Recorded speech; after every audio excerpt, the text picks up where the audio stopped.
Jumia is an e-commerce platform, the largest e-commerce platform in Africa. And we started in 2012. And we started with a mission, very simple mission that, we could improve lives with the power of the internet on the continent. And we are based in about 11 countries. And the 11 countries where we're based in actually cover 70% of Africa's GDP and about over 500 million internet users.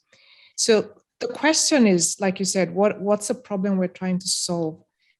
If you're a seller in Africa many years ago, you only had two options on how you're going to retail your products to consumers. Either you had to pay a very expensive high street real estate prices for a modern retail shop, or you had no other alternative but to operate in the open market. Very informal open market. Is hot, it has no amenities or utilities, and it's overcrowded.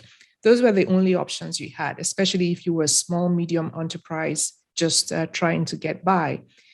So Jumia solves that problem for a host of millions of SMEs and sellers and merchants on the continent, because you don't have to register on Jumia platform. You don't have upfront capital expenditure in terms of putting up retail space. Literally minutes once you're registered and gone through the training for selling online on Jumia, you can start your business. So that's a huge part of the problem. The second part of the problem, of course, was a logistics problem. So the first one was a distribution problem.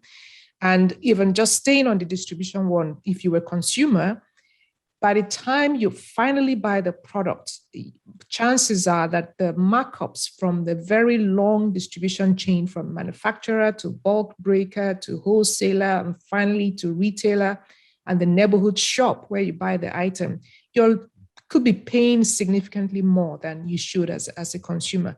So one was a distribution problem from the consumer's perspective and from a seller's perspective.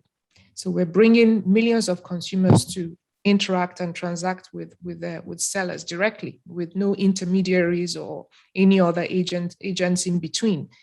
The second part of it is the logistics part of it.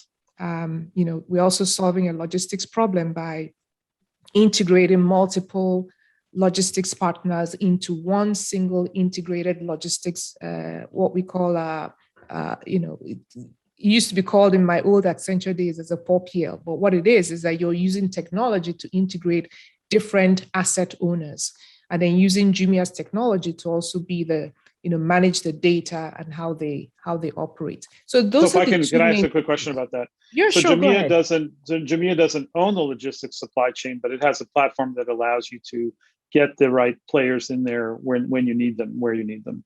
Exactly. Yeah.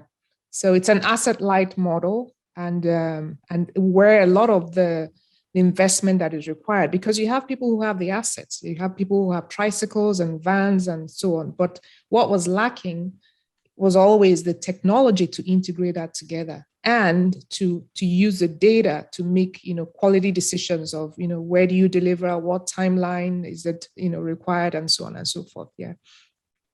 And what about payments? I mean, I'm really curious because I love this transformation. I want to get back to the transformation for the informal sector that's implied in everything you just said. But What about payments?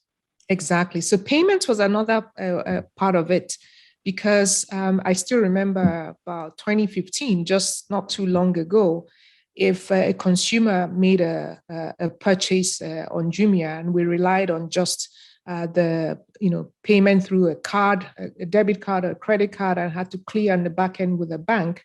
Sometimes if there was a return, it could take 2 weeks, because of course the banks at the time, e-commerce was not really something that they were really focused on. So we had to develop our own payment system, again, using the same principle of integrating different payment methods that a consumer could have into a seamless platform that will allow us to, clear whether it was credit card or debit card or mobile money or bank transfer, whatever payment method that the consumer had, we could also integrate it on that network. So that's the third component, and that's why those are the three parts of our ecosystem.